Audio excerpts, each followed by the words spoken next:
Tapi walau bagaimanapun, Alhamdulillah boleh juga bertemu mata dengan tuan-tuan dan puan-puan sekalian di Darul Ummah pada malam ini. Malam ini kita tarawih pada malam yang ke berapa dah malam ni? 10 Duk Parlimen lama sangat, tak ingat lah malam tarawih berapa. Parlimen ni bersidang dah 3 minggu minggu ni esok hari yang akhir, sambung pula minggu depan hari Isnin. Jadi kalau jumlah minggu tu 5 minggu. 1 Ramadan hari tu kami sambut di Dewan Rakyat lah, di Parlimen. Jadi begitulah. Tahun lepas pun sama. Tahun lepas 4 minggu Ramadan tu 3 minggu di Parlimen, seminggu yang akhir barulah tak ada sidang. Itu pun sebab ada raya Aidilfitri. Kalau tak ada raya rasanya sambung sidang tu. Jadi tiap-tiap harilah kena menghadap muka Ulu Langat. Ni Ulu Langat tengok live ni kami tak sekirah kat yang pada rumah ni. Baik, tuan-tuan dan puan sekalian, saya nak kongsi pada malam ini, apabila kita berada dalam bulan Ramadan ini, ada 5 perkara ataupun 5 persiapan yang perlu ada kepada generasi hari ini untuk kita menempuh keadaan yang semakin tidak menentu, semakin tidak, orang Kedah kata tidak ketahuan, ketidaktentuan. Dan memang dalam pertamanya dalam hadis akhir zaman pun akan ada sebut, menggambarkan dunia akhir zaman ni dia akan jadi orang itu sudah ada bermacam-macam benda yang sampai akhirnya dia tak tahu nak pegang yang mana. Kan ada satu hadis tersebut, akhir zaman ni orang kena pegang agama ni sungguh-sungguh sampai terpaksa gigit dengan gigi geraham, kan? Kalau qabid ala apa nama, tak ingat dah matan itu, siapa ingat tolong sebut. Gigit dengan gigi geraham, satu. Yang kedua, dia pegang agama tu macam dia genggam bara api. Walaupun pedih, walaupun sakit, tapi kena pegang juga. Kerana pada akhir zaman ni akan ada banyak macam-macam benda, pegangan, pemikiran, apa nama lagi, perpecahan, aliran, macam-macam lah. Baik itu hadis, dan itu pedoman ulama dan pedoman yang telah pun diberikan oleh orang-orang yang terdahulu. Dalam ilmu falsafah barat juga begitu. Dia menggambarkan akhir zaman ini akan sampai masa yang dipanggil uncertainty. Tak tahu, benda yang sukar dijangka. Dan kalau kita tengok realiti pun memang betul. Pertama, kita sukar menjangka keadaan ekonomi. Sampai hari ni ekonomi kita masih tak okey. Duit ringgit menghampiri nilai rahmah, kan? Itu pun Google yang salah. Akhirnya dikeluarkan arahan Google silap. Yang betulnya apa? Yang betul tak isytihar pun. Saya tak dapatlah maklumat tu. Mungkin dia isytihar, tapi saya tak dapat maklumat tu. Sebab kita pun cek Google. Selama kita duk kenal Google ni tak pernah lah ada salah macam tu. Tiba-tiba zaman ni ada Google buat silap pula. Saya tak pastilah yang mana satu yang betul. Jadi kalau Google tu silap, tak apalah, silap lah. Jadi ekonomi tak tentu. Ada orang pihak kerajaan dia kata ekonomi baiklah, tapi di pihak rakyat yang di bawah, kita kata tak nampak baik pun. Makin terbeban, makin terhimpit. Kebetulan pula kita sambut Ramadan ni dalam keadaan kita baru mula penggal persekolahan yang baru. Ayah, ibu yang ada anak, seorang anak tu saya rasa kalau kira main RM1,000.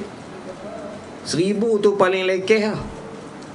Pakaian dia, yuran dia, buku dia, RM1,000. Kalau 6 orang anak, RM6,000. Kalau 10 orang anak, RM10,000. Orang Melayu pula anak ramai, tambah rumah dekat tepi rel kereta api, lagilah ramai anak dia, kan? Yang faham, yang tak faham bela sikit lah. Kalaulah belanja banyak tu 5,000, 6,000, kemudian Ramadan ni nak sambut raya lagi, baju yang mana ada tu lah. Silat-silat raya tu dengan baju tahun lepas boleh jadi. Pun tak salah, raya ni bukan semesti kena pakai baju baru. Sedia-sedia yang lepas pun boleh pakai. Tapi itulah himpitan yang ada dalam keadaan orang mendakwa ekonomi kita baik.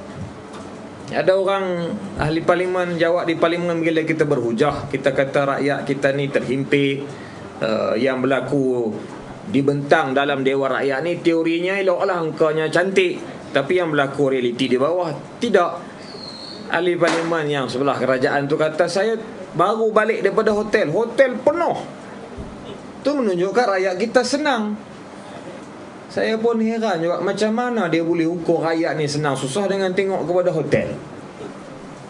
Yang pergi hotel tu, satu orang ada duit, betul. Satu lagi bukan semestinya orang yang pergi hotel tu orang kaya. Ada orang dia duduk Alustang, dia main hotel sini sebab nak tengok anak dia masuk hospital. Dia main sini sebab anak dia nak masuk universiti. Tak ada tempat nak tidur, maka ambil lah hotel. Takkan atas sebab tu kamu nak ukur orang mampu masuk hotel maka dia ni orang kaya. Tak betul. Mengaji matematik sekolah mana? Inilah yang kita cerita. Kita cerita on the ground, realiti yang berlaku. Tapi ada orang yang boleh terima, tapi banyak yang tak boleh terima. Ya, sebelah kerajaan lah. Disebut pula, saya sebenarnya nak cerita benda lain, tapi mukadimah kat sini, tapi jalan je lah kan. Tuan-tuan pun nak dengar cerita ni lah sebenarnya. Bukan nak dengar sangat pasal Ramadan ni. Ramadan ni banyak, tiap-tiap tahun dah tuan-tuan dengar.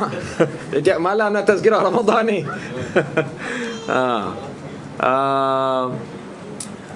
Bila kita tanya di parlimen, berjayakah kerajaan menoktahkan kemiskinan tegar?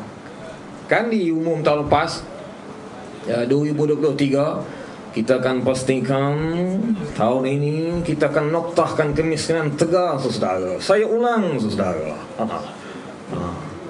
Kita pun tanya, boleh ke tak boleh? Ini janji jaminan kerajaan, saudara, Matani. Kita tanya tu supaya kita berpijak di realiti bumi, realiti. Ketika berhujah sesi parlimen tahun lepas, saya sendiri bercakap, YB Bacok, Syahir Sulaiman, ramailah. Miskin ni tak boleh dihapuskan. Datuk Seri Ustaz Tuan Rahim Tuan Man Kubang Krian pun cakap, itulah asas ukuran dalam Islam. Miskin tak boleh dihapus, akan sentiasa ada. Yang boleh dibuat ni dengan miskin ialah diuruskan supaya orang miskin itu keluar daripada kemiskinan. Orang yang asalnya menerima asnaf itu keluar jadi orang yang membayar zakat. Lepas dia keluar, ada pula orang lain yang miskin tu. Dia akan ada lah kitaran tu. Itu fitrah yang Allah jadikan pada manusia. Tak, dia kata boleh kita noktahkan kemiskinan tegar. Baru ni ahli parlimen Bacok tanya pula kepada Menteri Ekonomi, apa jadi dengan noktahkan kemiskinan hari itu? Dia jawab kata, kita memang tak boleh noktahkan kemiskinan. Kalau tidak, tak payah adalah pejabat zakat pula dah. Tapi dia tak jawab lah macam saya cakap ni. Dia jawab, sebenarnya by right kita tak boleh hapuskan kemiskinan tegar, ya. Kalau tidak, kenapa ada pejabat zakat? Tak guna lah. Lebih kurang macam tu lah dia kata. Janganlah serius sangat tuan-tuan. Lepas tarawih ni relax-relax, santai-santai sudah lah. Saya tengok muka tuan-tuan serius je. Kan? Baik, apa yang saya nak sebut ialah ucapan-ucapan itu, gambaran-gambaran itu mengiyakan memang apa yang disebut oleh para ulama dan berbetulan dengan apa yang teori barat tu buat. Sebenarnya teori barat tu lahir daripada Al-Quran juga. Dia pun kaji Quran, dia pun tengok hak Nabi kata apa, cuma dia tak sebut je main daripada situ, dia sebut main daripada dia. Dia nak nama dia. Mengiyakan teori-teori dan hadis dan pedoman para ulama tu bahawa akhir zaman ini akan sampai satu waktu keadaan yang tidak ada satu hala tuju, yang kabur, yang tak ketahuan lah tadi. Tak tahu nak jadi apa.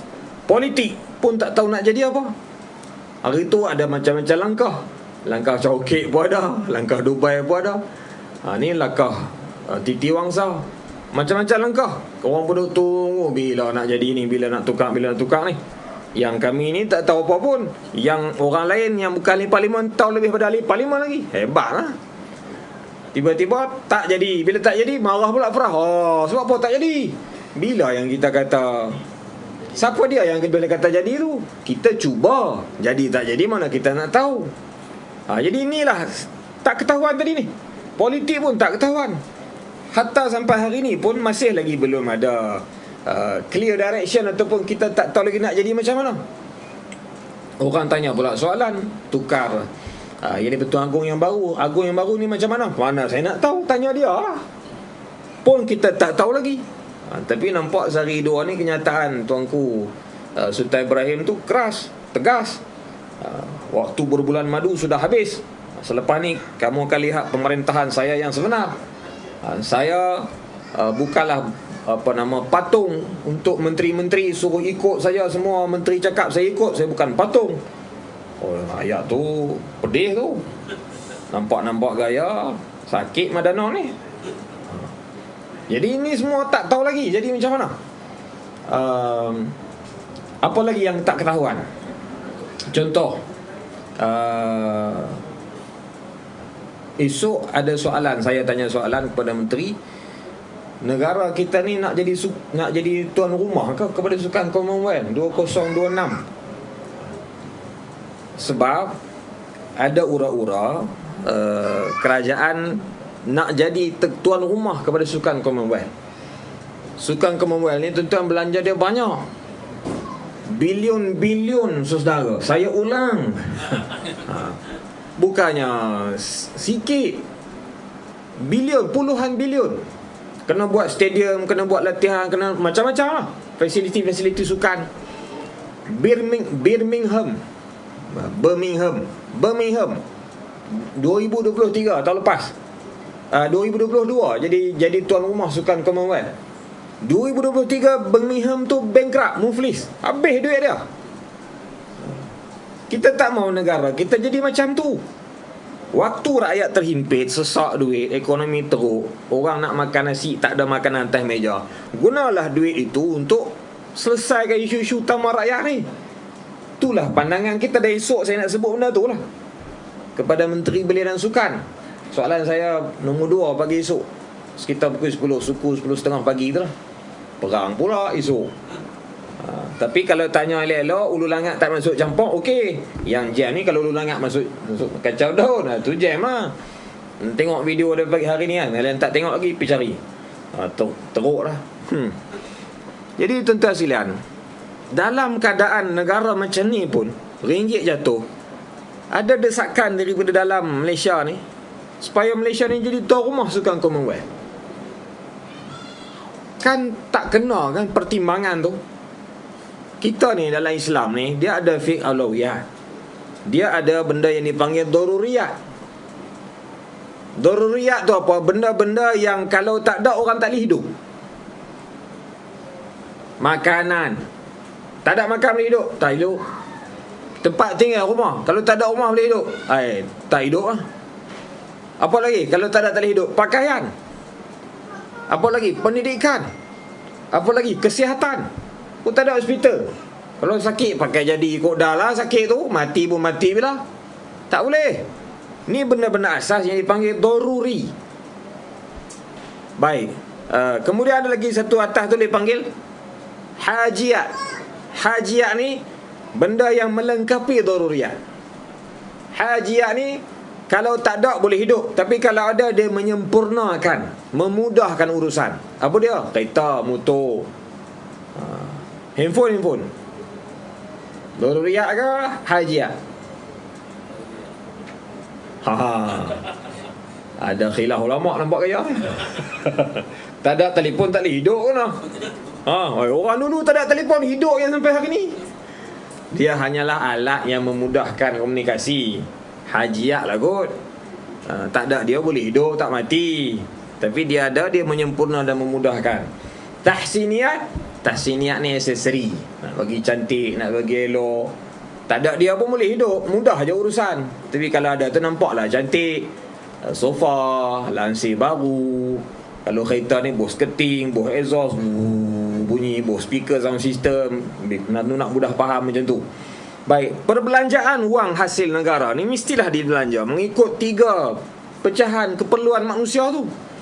Tu pertimbangan Islam lah. Kalau tak pakai Islam, nak pakai orang putih, hak orang putih pun dia buat sama juga. Tapi Islam lebih baik lah. Yang orang putih buat nama dia Maslow, bukan Masdo. Masdo Doremi tu, Maslow punya piramid tu kan. Bawah sekali tu dia buat human needs, keperluan manusia ni, makanan, tempat tinggal, sama je. Cuma bezanya dia tak ada akidah, kita ada akidah. Kalaulah ikut sama ada teori barat ke, teori Islam, hang tak mau pakai Islam pun tak apa, hang nak ikut barat pun boleh, gagahlah, terima.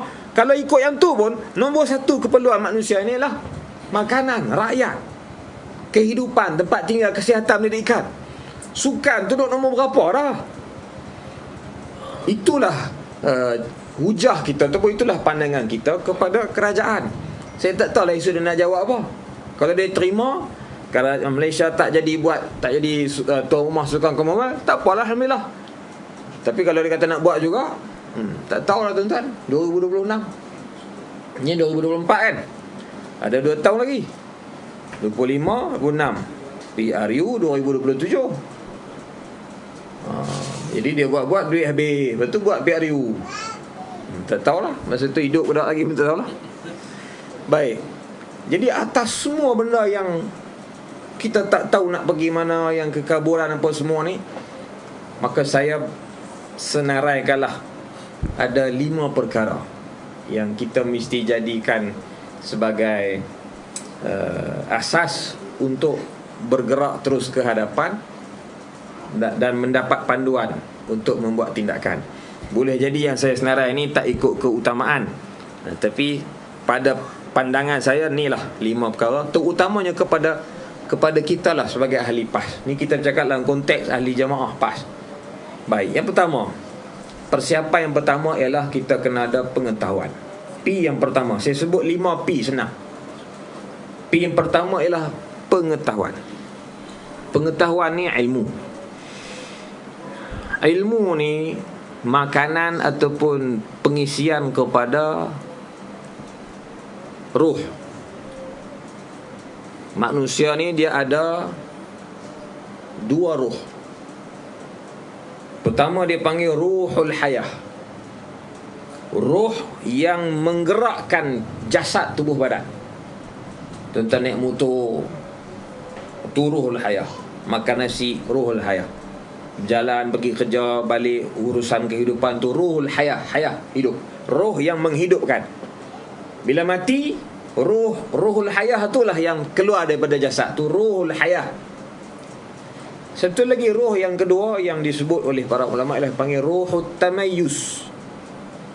Ruhut tamayyuz ni ruh yang membuat keputusan, membezakan mana yang baik, mana yang buruk, mana yang jahat, mana yang elok, mana yang sesat, mana yang betul. Ruhut tamayyuz ni lah memerlukan kepada ilmu untuk dia membuat keputusan-keputusan, pertimbangan-pertimbangan.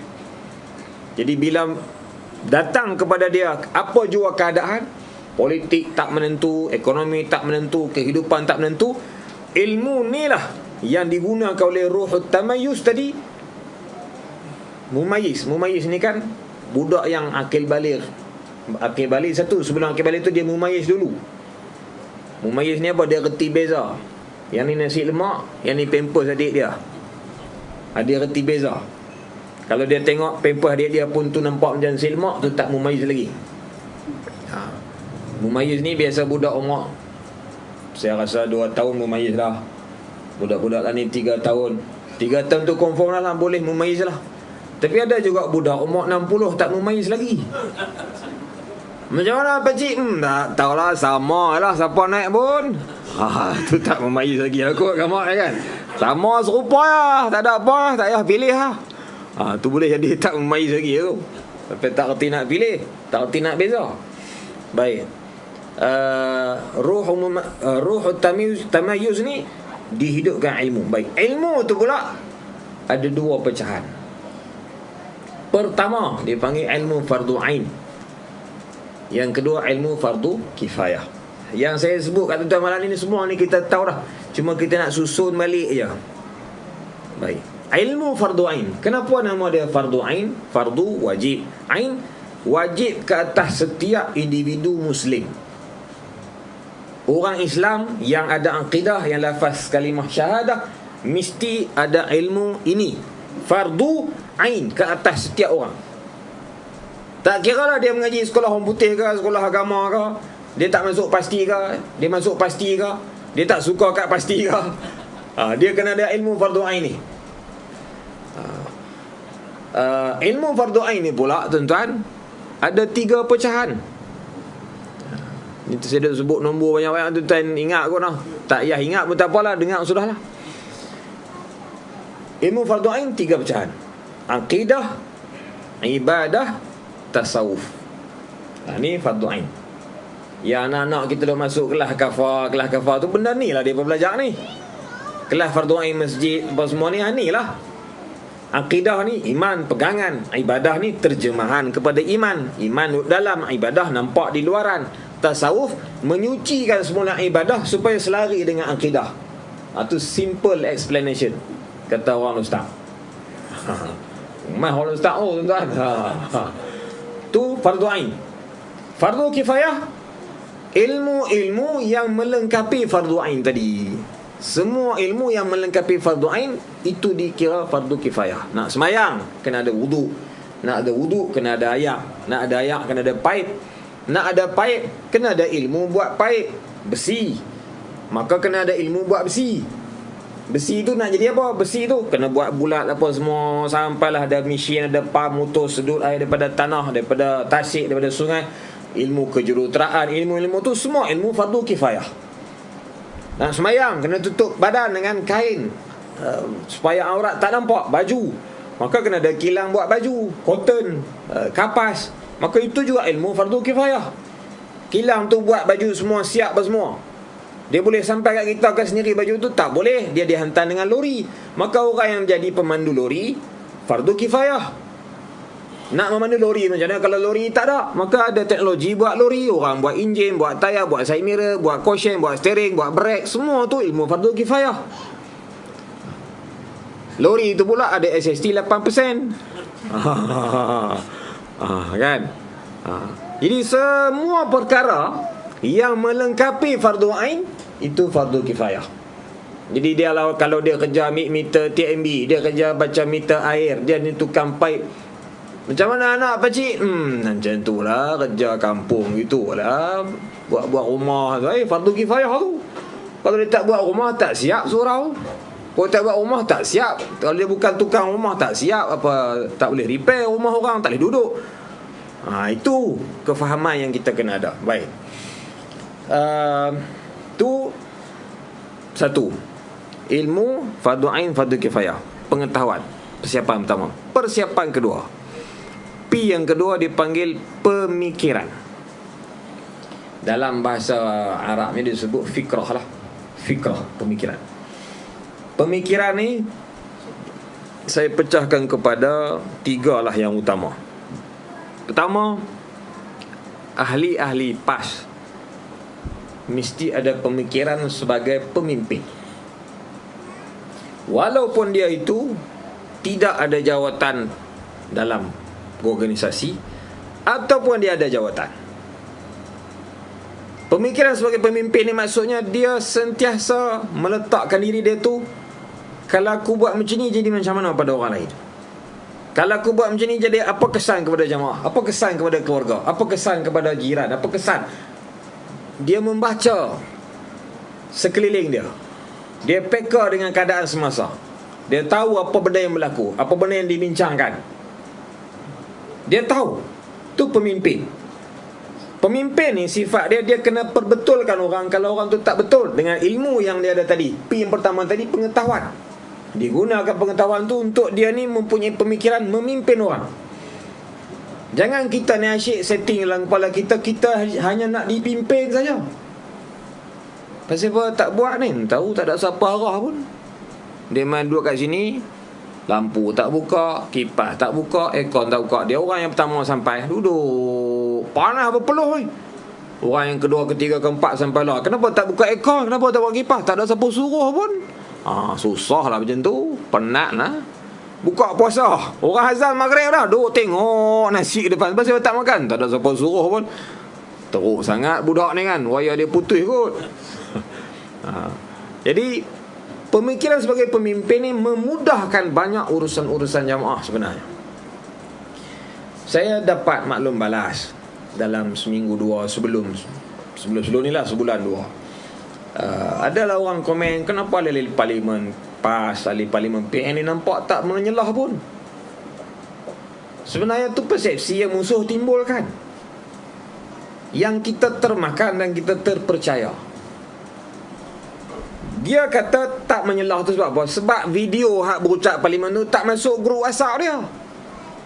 Dia cari dalam grup WhatsApp dia.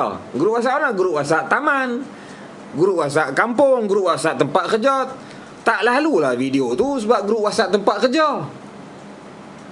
Jadi yang tak lalu, tak main kat dia tu, dia kira orang tu tak cakap, orang tu tak buat kerja. Orang tu buat kerja kena report kat dia. Hebat dia ni. Betul kan macam tu? Dialah yang kena pergi cari maklumat itu. Cari tengok, buka lah ni semua, zaman ada akaun media sosial. Cari je. Kalau betul tak ada, baru boleh kata betul tak ada. Dia tak cakap, dia tak ni. Betul. Ni tak cari, betul dah buat keputusan. Tak betul macam tu. Sikap ni, sikap mencari maklumat, sikap mereksa maklumat. Ini sikap pemimpin. Itu saya kata pemikiran sebagai pemimpin. Pemikiran sebagai pemimpin ni pula, bila nak buat satu-satu keputusan, dia tak boleh buat dengan gopoh dan melatah. Tak boleh. Dia kena tengok keliling. Kita jadi ayah, tuan-tuan jadi ayah. Nak buat satu-satu keputusan, bukan boleh buat segera. Anak ni mari minta ni, anak ni mari minta ni, anak ni minta, anak sulung minta. Contohlah, ni buka sekolah. Saya sebut ni contoh hak sekolah lah. Senang, pasal semua pernah melalui sekolah. Anak nombor 3 minta, abah nak beli pensel warna. Tu pensel warna hak dulu, dulu patah semualah habis ni nah. Pasal hak dulu murah ni nak beli hak mahal sikit, Stabilo. Baik, dia mudah je keputusan nak beli ke tidak, tu je. Tapi ayah ni, dia kata kalau aku beli dekat dia ni, aku kena beli kat semua. Mana boleh beli kat dia seorang, kat orang lain tak beli, mengamuk. Akhirnya nak beli untuk semua. Nak beli untuk semua, tengok poket cukup ke tak bajet. Tu pemikiran pemimpin. Simple ya. Mak pun sama. Mak lagi susah. Nak buka puasa, nak masak apa? Pergi buka puasa tak susah sangat, bazar Ramadan banyak. Nak sahur, nak masak apa? Tanya abang, abang nak makan telur masak kicap. Tanya yang kedua, nak makan tom yam lah. Tanya yang ketiga, tanya 6 orang 6 menu. Tanya bapak dia, apa pun tak apa. Senang bela pak tu yang pak dia tu mengandung tapi tak beranak-beranak tu. Tapi tempat lain lah, bukan di sini, tuan. Tak ada kaitan dengan siapa-siapa. Saya tarik balik. 36 6 sangkaan jahat lah. Saya tarik balik. Saya tengok pengurusi majlis jeli kat saya. Saya tak tuju kat dia pun.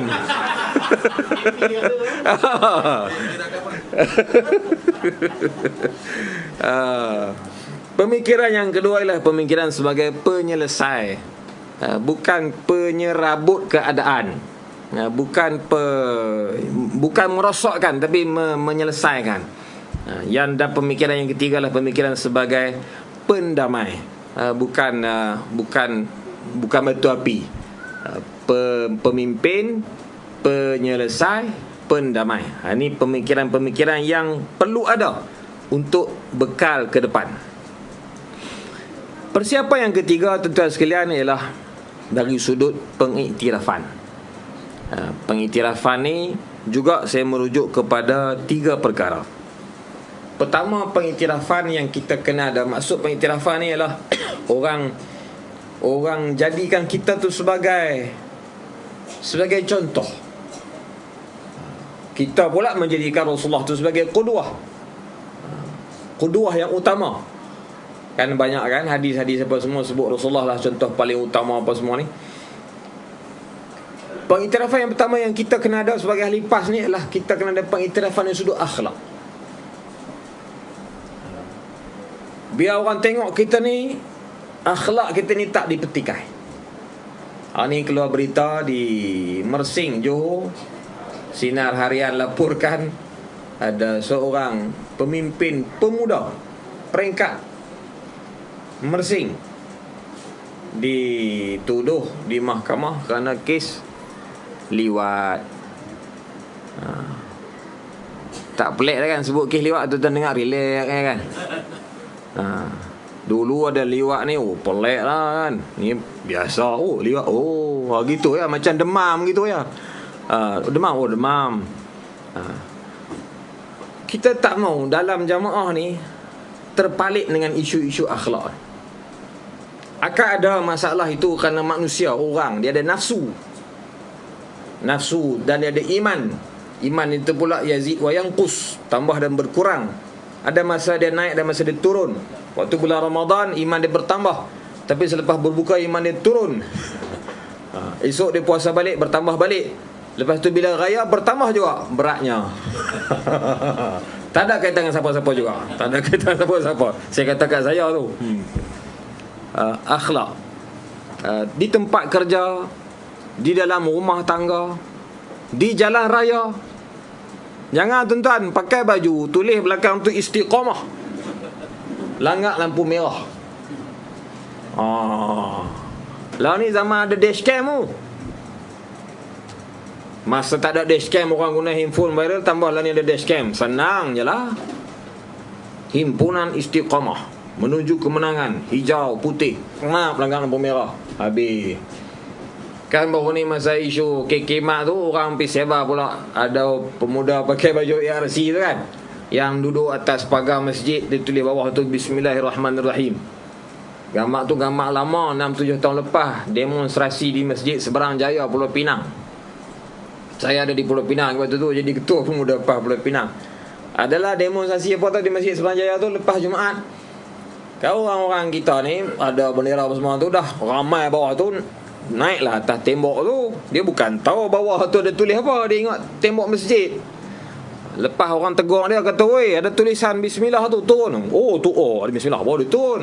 Tapi masih ada naik tu, orang ambil gambar lah. Tu yang kata tu, dia tak sengaja hadir ke demo. Mungkin demo, saya tak pastilah, Palestin ke apa waktu tu, isu tu lah waktu tu. Tapi nampak tak, walaupun simple, tapi orang mudah manipulasi. Orang PAS ni, dia buat silap sikit, macam dia buat dosa besar, tapi orang lain buat silap, tak ada masalah apa pun. Orang PAS pakai kereta mahal, tak perlu tengok orang PAS beli apa, Mercedes.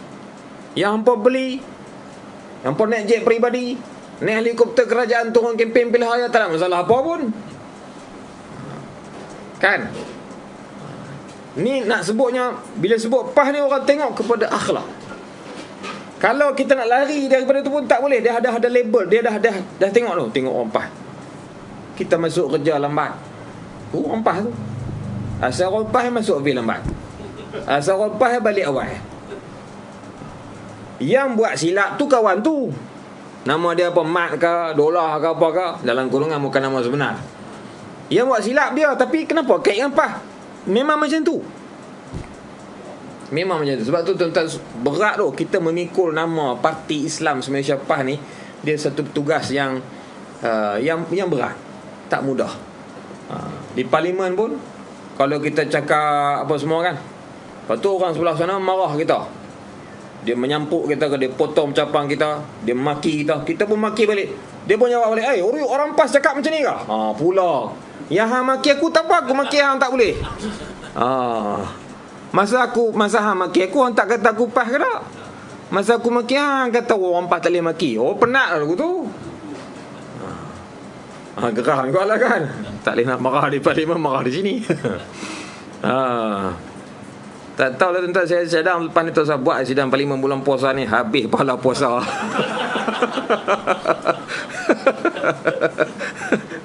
Aduh.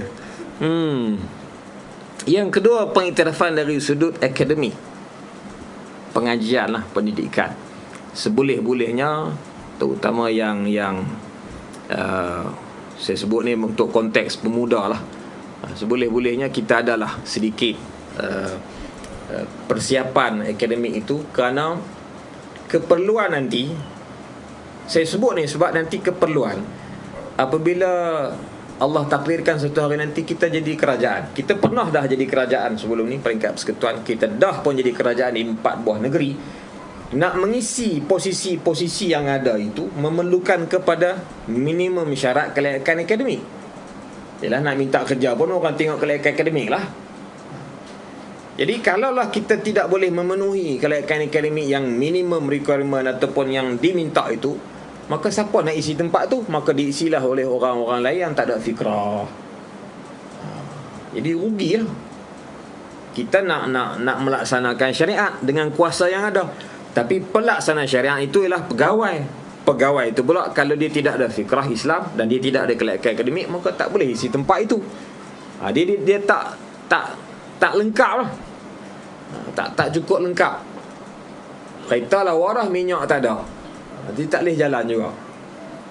Yang ketiga, pengiktirafan dari sudut prestasi kerja. Ini pun penting.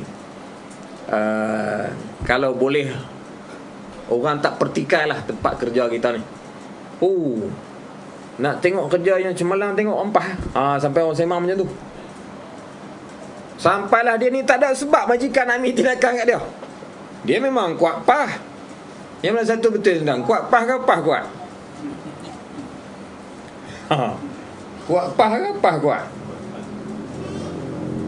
Dia tu kuat pah, dia tu pah kuat. Dua-dua okey. Saya pakai jawapan tu lah. Masukkanlah ucapan saya.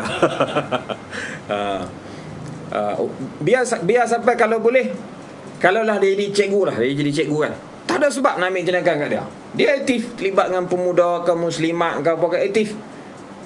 Dan dia jaga semua buku rekod dia, buku mengajar apa semua tu. Saya tak pernah jadi cikgu, tak ingat istilah tu apa dia panggil apa, buku hak kena isi hari tu, RPH kan, rancangan pengajaran harian. Ada juga PH kat situ lah.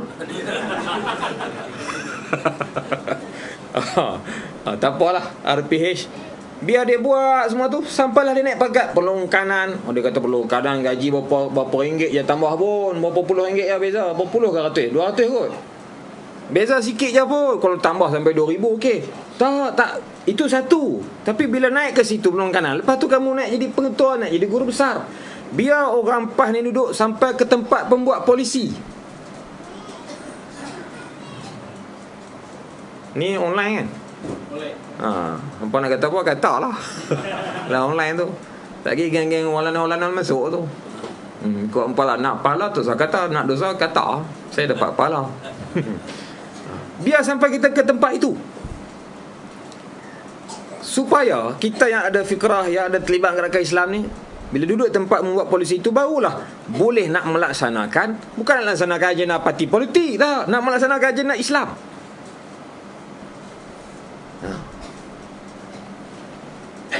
Saya ada kawan-kawan, dia kata Allah pergi sekolah, patut-patut badan, sudahlah buat kerja ni.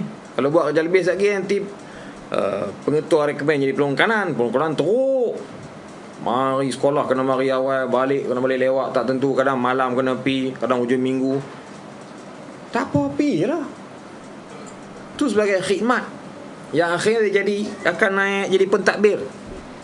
Kalau dia tu pensyarah, sampai jadi pensyarah kanan, sampai jadi dekan, sampai jadi TNC ke apa semua, naik chancellor ke. Siapa sangka tuan-tuan Prof Dr. Haim Hilman tu masuk PAH, Esko Kedah. Terkejut semua orang kan. Tiba-tiba dia bertanding calon Tun Citra, naik chancellor Universiti Melaya, Universiti Utara Malaysia, UUM.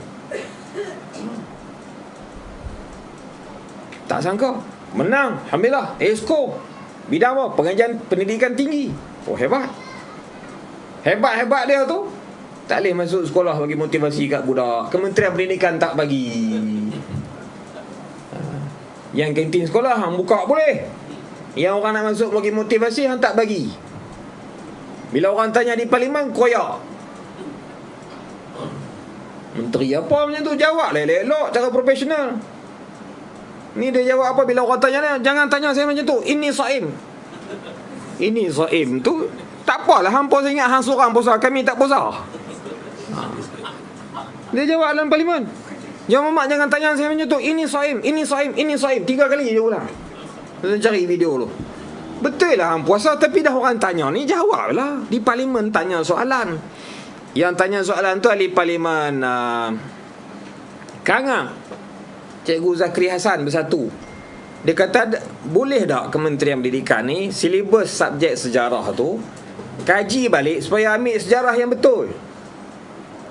Dulu tu ulama dululah yang membebaskan tanah Melayu, cerita kemerdekaan semua tu, masuk balik part tu.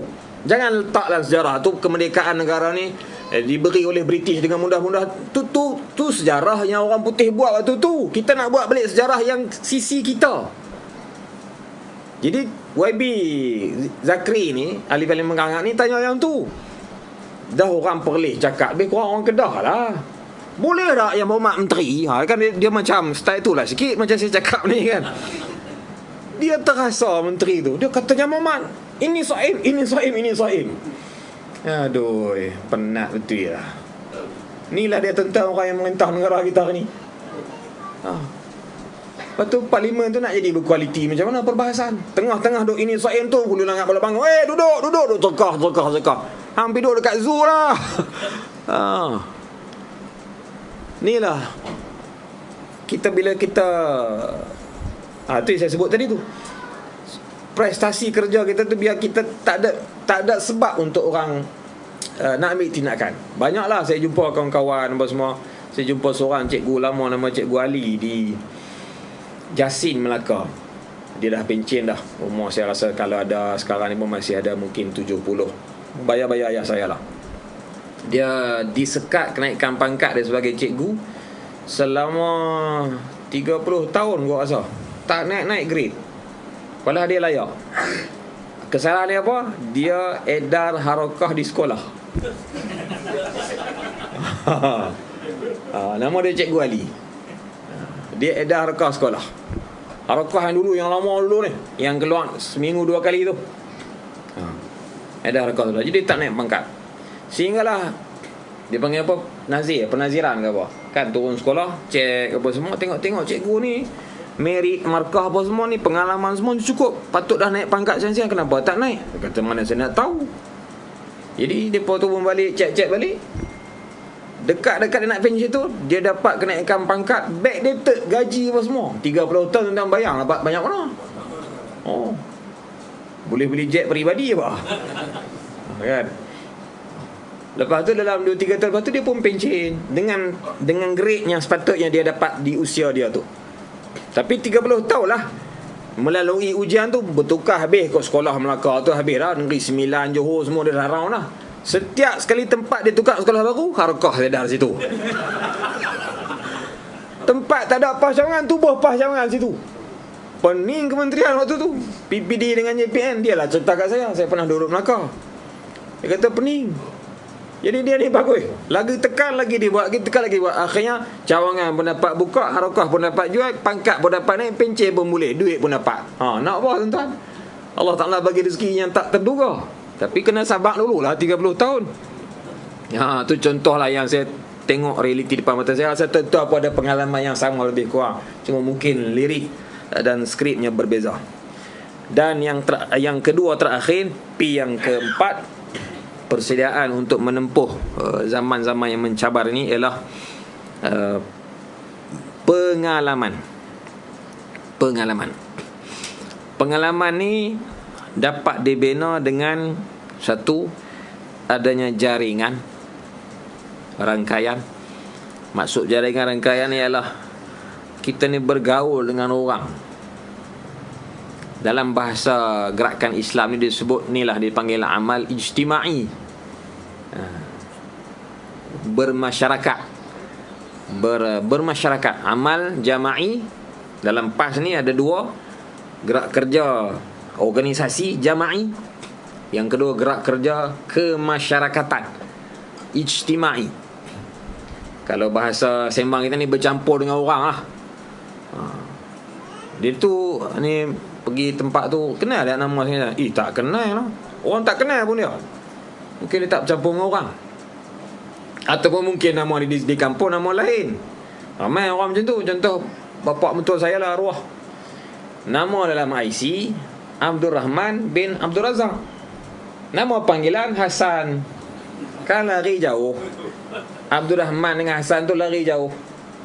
Jadi nama di kampung, nama yang dikenali dalam PAS ni Hasan Razak, nama IC Abdul Rahman. Jadi anak-anak ni semua binti Abdul Rahman, bin Abdul Rahman. Tak ada seorang pun bin Hasan. Mungkin orang dulu-dulu memang macam tu, nama IC lain, surat beranak. Lepas tu dah bila beranak lahir-lahir tu mungkin dia teriak, menangis tak berhenti, pergi dekat Tok Bomong, dia kata tukar nama lain lah. Orang dulu-dulu kan macam tu. Lepas tu tukar-tukar nama lain, tak kena Allah senyap, tak menangis dah, pakai nama tu lah. Nama surat beranak tu atas kertas je lah. Tu contoh lah. Baik, saya sebut ini terutama kepada para pemuda. Kita kena bergaul dengan orang-orang lama. Ni ada, saya rasa ni separuh yang lama, separuh yang akan jadi lama. Akan jadi lama, termasuk saya lah. Kerana orang-orang lama ni dia ada pengalaman yang dia dah lalui beribu-ribu macam perkara. Sebab tu dalam perasmian Muktamar Pemuda PAS Pusat dan program-program Ustaz Tuan Ibrahim, dia selalu sebut orang muda kena ada program mentor-menti dengan as-sabiqun. Dia nak cedok semua pengalaman-pengalaman orang lama tu, taklah semua, sebahagiannya, supaya ada pada orang muda. Bila ada pada orang muda ni, maka dia tahu yang sejarah yang lepas ni apa dia. Sejarah dalam PAS, sejarah yang lepas satu, sejarah dalam PAS itu sendiri terutamanya. Kalau orang yang muda ni sudah tak tahu, maka yang dulu-dulu jadi apa? Bila dia hadapi satu-satu ujian, dia rasa ujian itu cukup teruk dah. Padahal orang dulu teruk lagi. Zaman pergolakan tahun 2015, sebelum tu 2014, 2013, PAS waktu tu. Teruk tuan-tuan. Masa tu mesyuarat agung PAS Cawangan berkelahi tu. Nak pilih perwakilan masuk mesyuarat PAS kawasan, mesyuarat agung PAS kawasan kan. Kenapa nak pilih perwakilan? Sebab waktu tu nak mengundi, nak pilih AJK PAS kawasan. Kenapa berebut? Kerana AJK PAS kawasan tu nanti yang akan buat keputusan nak pilih siapa calon AJK PAS pusat, siapa calon presiden, timbalan, semua 18 orang AJK. Masa tu terutamanya di jawatan timbalan presiden, nak calon siapa? Abang Mat Sabu ke? Usam Musa. Itu sejarah-sejarah. Saya tak ingat dah, bagi ingat pula dah. Itu sejarah tu.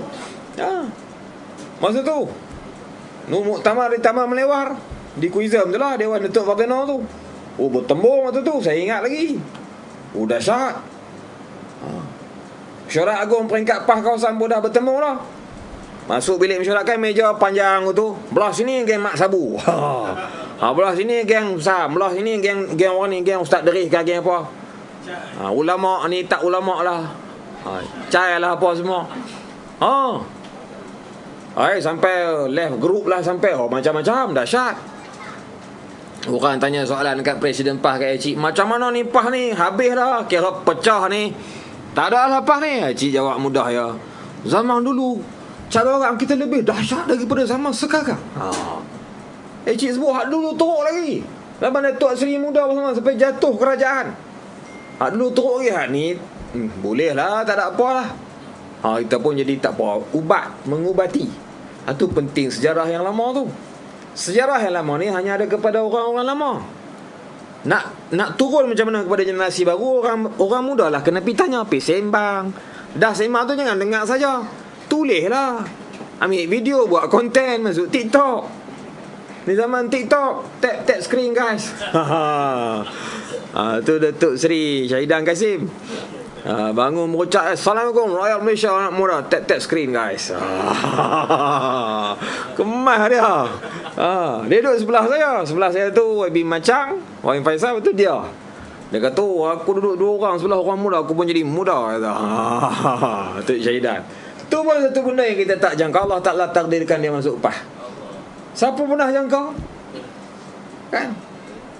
Orang PAS dia peroleh waktu tu, ada yang tak setuju. Macam mana kita bagi kerusi PAS ni dekat Parlimen Arau, dekat Datuk Syahidan? Dah ada calon dah.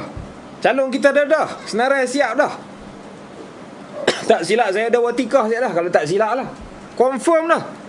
Tiba-tiba pas waktu sang kita bagi kursi daripada Datuk Syahidan, Allah balas balik dapat satu negeri. Satu negeri. Datuk Syahidan kata dah, hampa terima aku, satu negeri hampa dapat. Sungguh satu negeri tu orang dia belakang. Hebat Datuk Syahidan ni. Saya tanya Datuk, berapa penggal Datuk duduk parlimen ni? Saya tak lama sangat, 7 penggal lah. 7 kali 5 apa? 35 tahun. Itu di parlimen, di DUN kan dia jadi menteri besar juga kan. Menteri besar masa 3 penggal, 2 penggal. 2 penggal tentulah. Pengalaman dia lama. Sebab tu dalam parlimen bila dia bangun, dia tak heran lah. Dengan speaker-speaker, dia ajak speaker tu, tak betul speaker buat macam ni. Orang lain tak berani cakap macam tu. Kami junior-junior ni tengok lah. Tu Allah Ta'ala jadikan orang-orang yang macam ni. Ada dalam banyaklah, kalau kita nak kaitkan dengan kisah para sahabat apa semua ni, memang contohnya Nabi doa kepada Sayyidina Umar ibn Khattab dan Umar ibn Hisham, Allahumma a'izil Islam bi ahadil umarain, kuatkanlah Islam ni dengan Islam yang salah seorang antara 2 Umar. Ringkas cerita, yang masuk Islam Umar bin Khattab. Tu pun dalam keadaan waktu tu Sayyidina Umar waktu tu tak Islam lagi.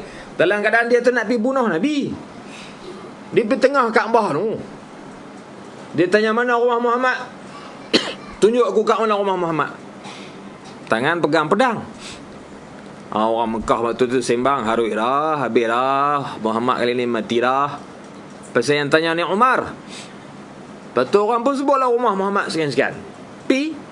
On the way nak pi tu, dia dapat berita ada orang main sembang, hang nak pergi rumah Muhammad, nak bunuh dia. Adik hang pun hang tak urus, adik hang Islam lah, ikut Muhammad. Ni bahasa sembang kita lah. Ayat sebenar tu lagu lain. Sebab kita kata dia cakap Kedah pula. Susah juga kalau betul benda sangat ni pun. Jadi dia pun pergilah rumah adik dia. Nama apa tadi dia tu? Fatimah lah. Tak silap saya Fatimah kan. Yang ingat tu betul kan. Saya ni sebenarnya lama tak tazkirah tu, saya dia ulang-ulang tu. Tak boleh tazkirah dah tuan-tuan. Ahli parlimen tak boleh dah. Tu yang dia jadi ingat-ingat lupa tu. Dulu-dulu ialah hari-hari kita cakap benda ni. Sejak bertanding pilihan raya, kami yang jadi calon ni, orang tak panggil dah. Masjid tak panggil, surau tak panggil, sekolah pun tak ada, apa pun tak ada. Orang tak berani. Itulah risiko dia. Tu Ustaz Fawaz Ahmad Jah tu, dia kan kuliah penuh.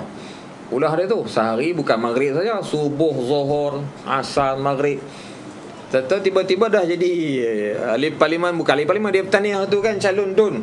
Dia calon DUN penanti, saya calon parlimen pemantang POH PRU 14. Lepas bertanding pilihan raya tu, orang tak panggil dah. Tak berani panggil. Tapi pergilah markah-markah PAS, boleh lah pergi. Ustaz Fawaz tu, dia kan jenis cakap, ayah-ayah, saya nak bagi tahu ni awak yang sengap semua ni. Dia style Fawaz tu, dia style orang tua sikit.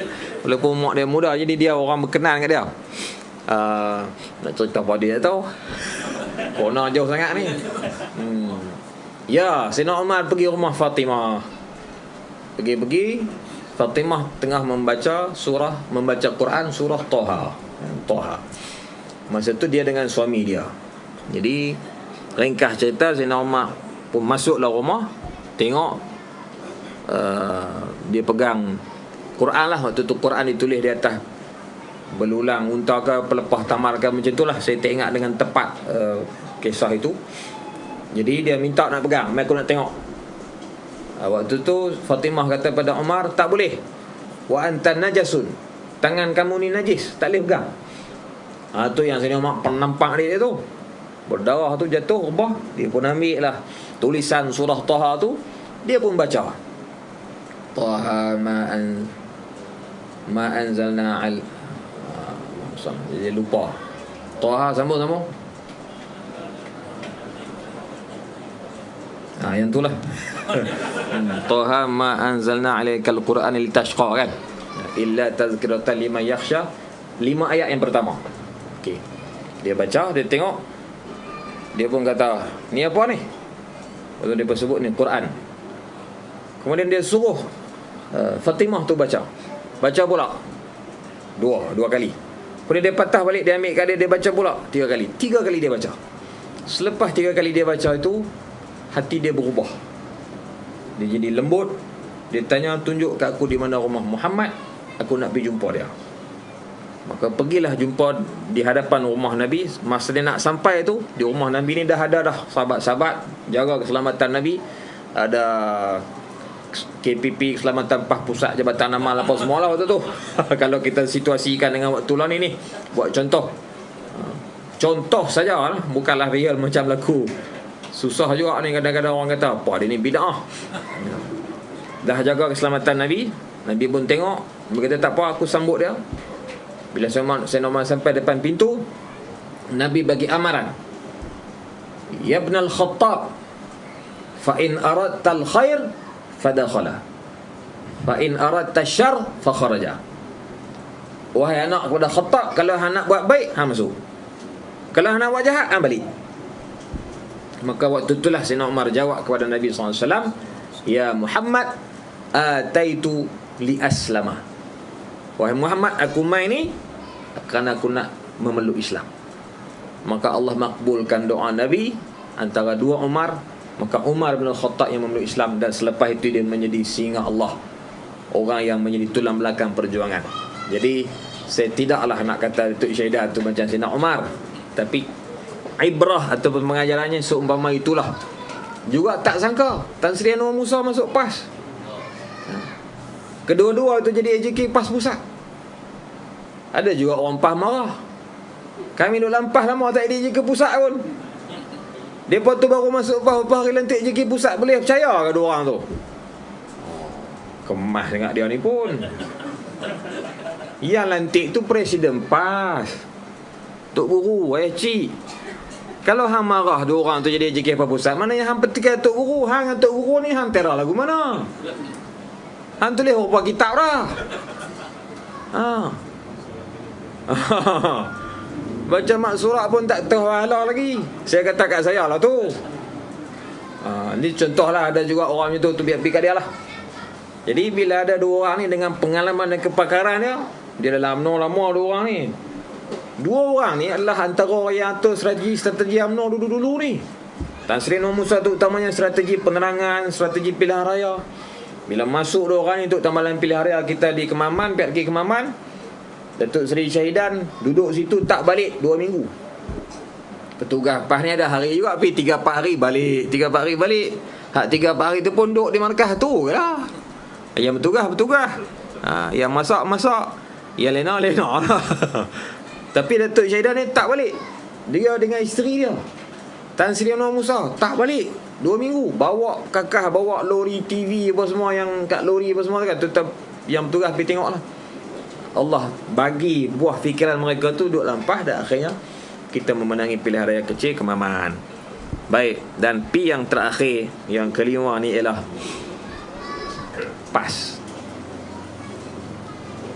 P yang kelima ni PAS. Apa maksud PAS? Harakah Islamiyah.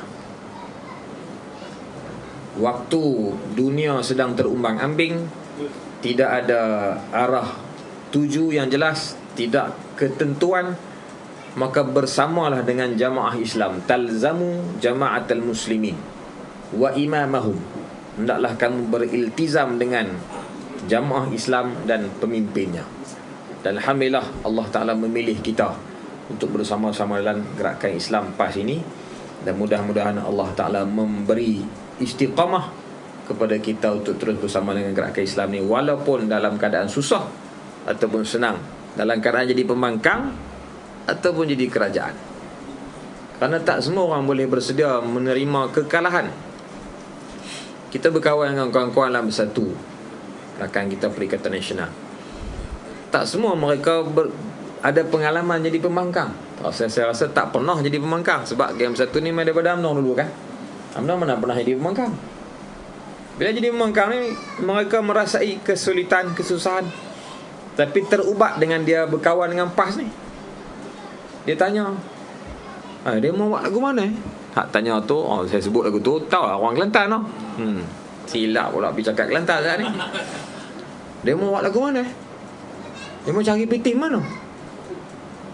Bayar gaji pekerja, bayar gaji pegawai, apa sehari mak tu ambil PT mana? Tak ada produk care.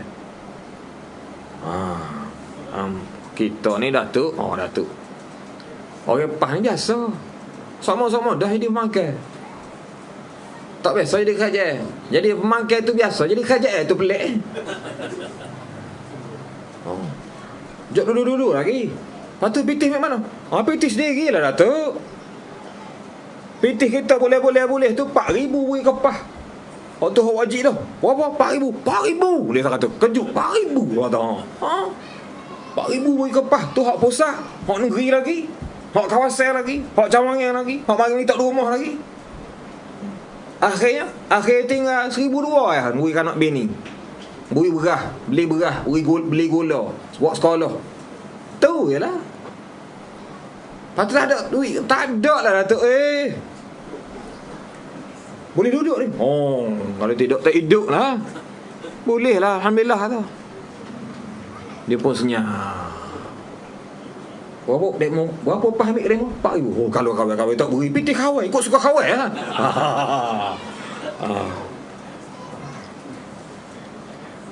Lepas tu saya jumpa pula dia lepas tu sebulan lagi. Mana Datuk? Kawai pun bersatu minta juga PT ni. Sumbang yang bulan ni. Lepas tu dia tak beri tak? Beri jugalah. Mula-mula dia tak nak bagi. Pasal dia tak biasa macam tu. Biasanya parti yang bagi kat mereka. Kan? UMNO apa semua orang parti yang bagi. Ni kita yang bagi kat PAS, dekat parti. Jadi lama kelamaan mereka memahami dan menerima kita punya cara ni. Sebab berkawan.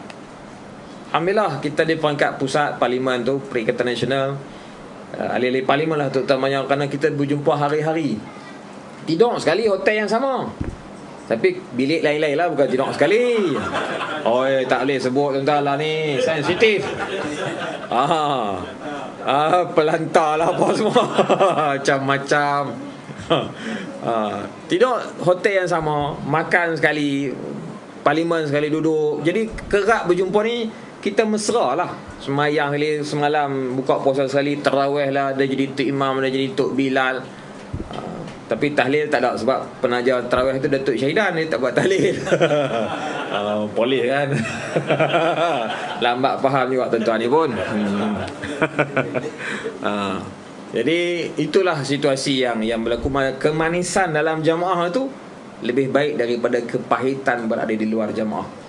Maaf, terbalik. Kepahitan dalam jamaah itu lebih baik daripada kemanisan berada di luar jamaah. Di luar jamaah tu duduk seorang-seorang rasa syok manis lah. Tak. Dalam jemaah ni pahit itu pun manis, apatah lagi yang manis. Jadi tuan-tuan sekalian, itulah yang dapat saya sampaikan pada malam ni. Waktu masih muda. Saya nampak tuan-tuan ada nak tanya soalan. Saya nampak ada tuan-tuan nampak cara mata renung dahi tu, nampak nak tanya soalan. Jadi saya buka soalan lah. Boleh pengurusi ya? Boleh. Silakan tuan-tuan nak tanya soalan. Abang saya tak payah tanya lah, dia yang kena jawab soalan sepatutnya. Bukan tanya soalan. Penerangan. Silakan. Selimat ke, cik makcik ke? Ya. Assalamualaikum warahmatullahi. Maksudnya peruntukan wakil rakyat pembangkang, maksudnya sampai sekarang tak dibayar sampai kata ni. Jadi kalau itu logik kan, bagaimana kita nak sampai betul kan, itu sebab mungkin satu tu lari. Ya. Tahan. Ya. Jadi apa mana yang boleh meneruskan perjuangan yang kalau kita kata 4,000 kita bayar lagi bulan nak tengok ini.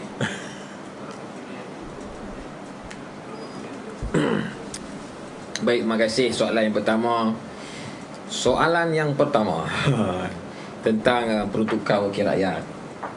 Memang sampai hari ini tidak dibayarlah walaupun satu sen pun kepada kami dari Parlimen Pembangkang.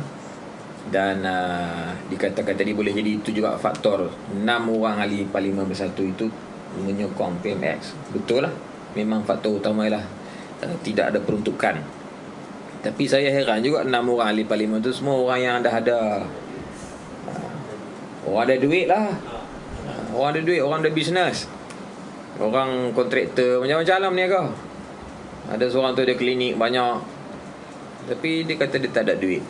Tak tahulah, saya pun tak pastilah macam mana. Jadi untuk kita yang PAS ni, macam yang kita sedia maklum dan saya pun dah sebut di beberapa tempat, insya-Allah sebab kita dah biasa.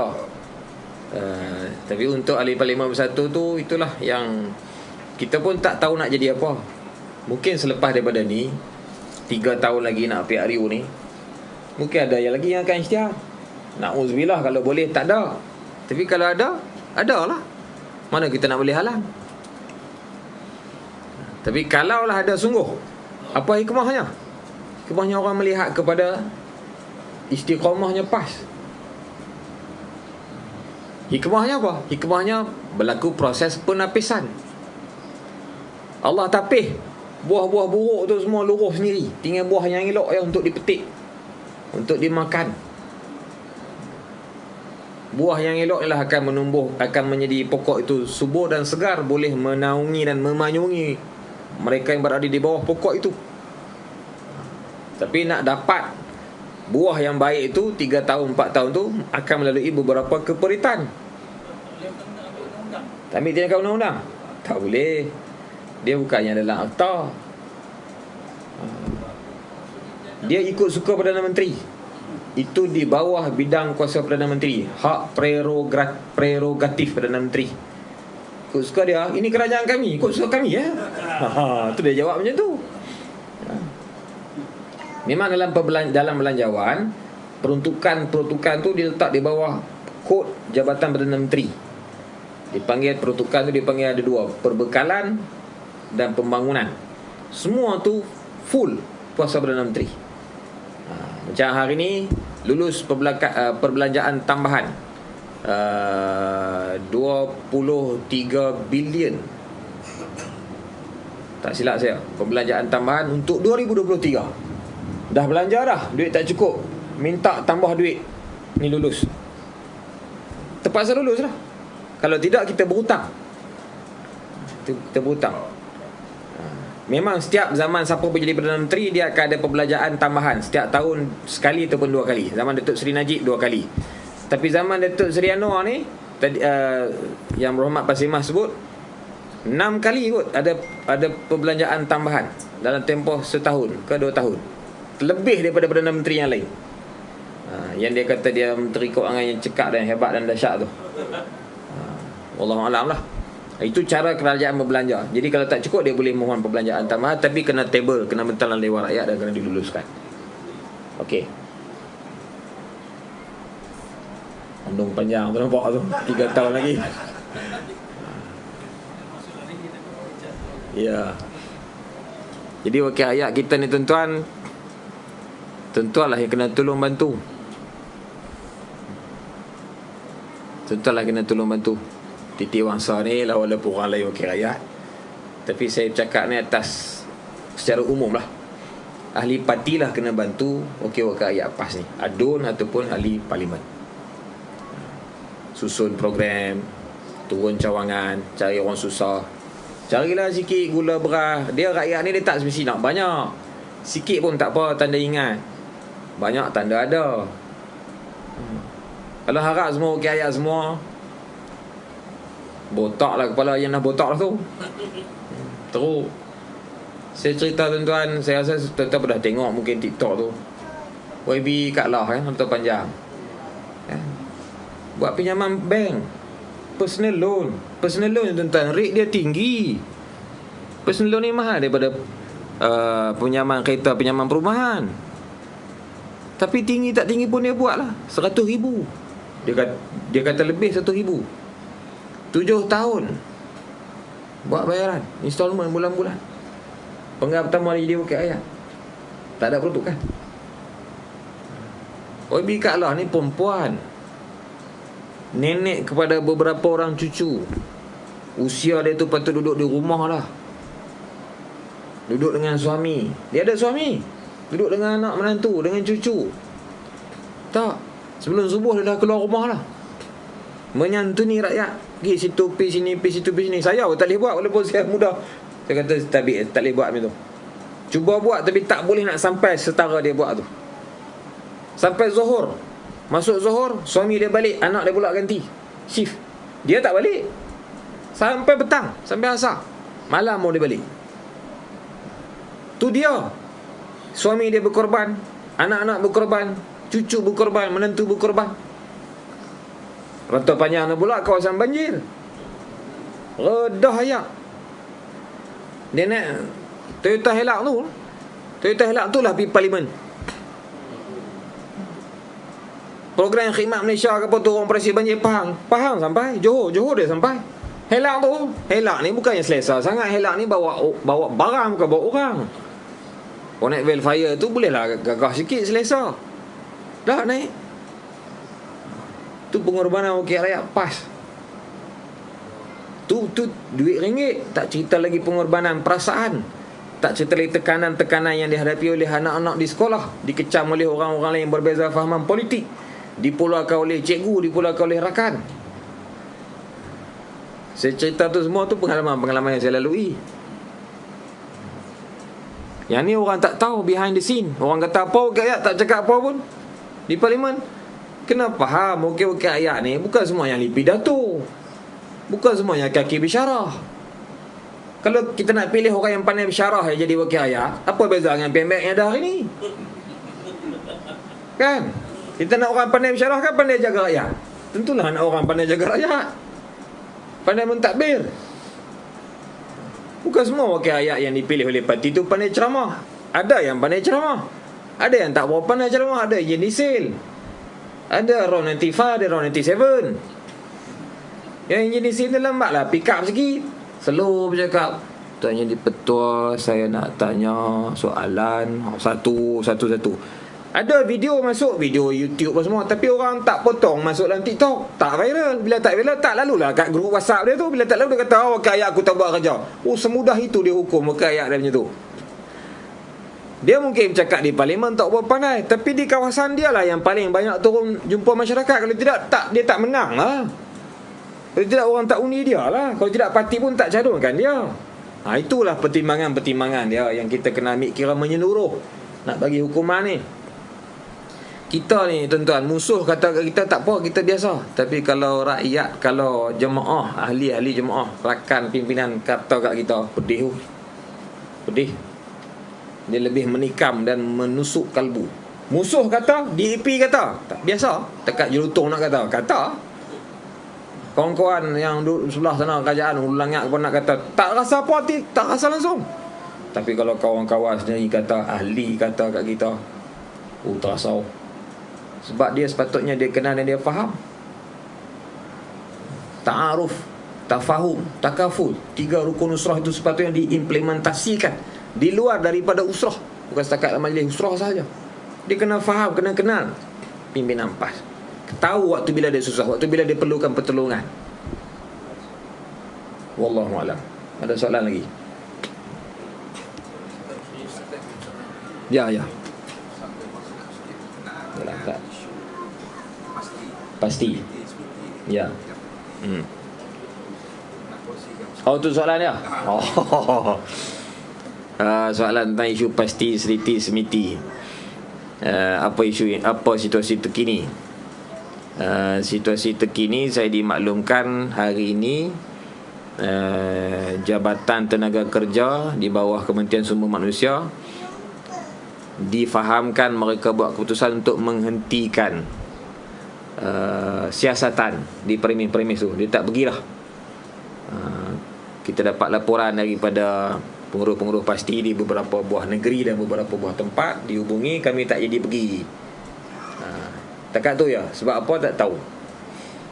Mungkin sebab sidang media di parlimen semalam tu lah kot. Kawan tu mengamuk di parlimen tu kan. Borang patau. Biasanya soalan parlimen tu soalan daripada ahli parlimen Seri Gading. Seri Gading ni PAN lah. Dulu kan PAS YB Aminul Huda tu Johor. Duduk satu hotel kan Mila di Sanwi Putra ni. Dia tanya soalan apa tindakan yang Menteri Sumber Manusia nak buat kepada majikan yang gagal membayar gaji pekerja. Sebagai contoh, anak syarikat di bawah MBI Kedah. MBI itu Menteri Besar Incorporated. Nama anak syarikat tu Kedah Agro Holdings. Ditanya tu, jadi menteri pun jawab lah, Kedah Agro ni bla bla bla bla bla. Macam dalam video lah, tuan-tuan boleh tengok itu. Lepas tu soalan tambahan dia tanya, macam mana pula dengan pasti? Tak ada pasal-pasal dengan pasti, pergi tanya dalam parlimen. Dia tanya pasti, yang cucuk sarang tebuan lah. Jadi menteri pun jawab macam tu. Yang saya tanya soalan tu, pasti ni adalah aktiviti parti, bukannya majikan dengan pekerja. Menteri jawab juga, kita akan cek bayar tak bayar gaji pekerja dengan tindah pekerja. Lebih kurang macam itulah dia punya jawapan di parlimen. Menteri ni tuan-tuan, dia DAP. Sebelum ni orang lain jadi menteri semua manusia tak buat macam tu pun. UMNO dulu berapa puluh tahun ini kerajaan tak buat macam ni pun. Adalah sikit-sikit dia buat, dia acah-acah usik-usik. Ni sampai macam ni sekali. 40 tahun dah usia pasti, 1984 sampai 2024 ni. Ni siasat semua, minta dokumen-dokumen. Kita menyangkakan sebelum ni lah, kita menyangkakan dia nak ambil tindakan sampai tahap mungkin dia nak tutup lah pasti ni. Kerana bagi dia rasa pasti ni akan menyejaskan tempat di mana boleh menyuburkan Islam, tempat itu akan menyejaskan pengaruh politik dia. Memang itulah musuh-musuh Islam buat daripada dulu sampai hari ni. Yahudi Nasrani, itulah kerja mereka. Walan tarda ankal yahud walan nasara hatta tattabi'a millatahum. Takkan redha kepada kamu orang Islam oleh orang Yahudi Nasrani, takkan redha pada kamu sehinggalah mereka orang Islam ni ikut agama macam agama Yahudi Nasrani.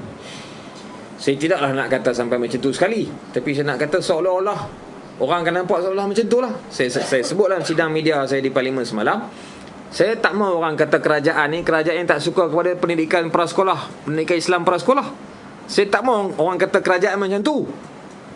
Ayat tu berlapik lah, padahal orang kata dah pun. Jadi mungkin agak yang dia rasa dia ada jentera, dia ada intelijen, dia ada SB, jadi dapat maklumat, tak boleh lah kalau jolok lagi isu ni, teruk kita orang kata. Dia pun stop, mungkin lah kot. Tapi dalam masa yang sama dia sedang memberi free marketing kepada kita. Terima kasihlah kepada Menteri Sumber Manusia yang menonton ni. Yang tu lah yang saya boleh respon. Selebih yang detail tu tuan-tuan tengok dalam TikTok saya lah, tap screen. Panjang lah saya syarah semalam ni.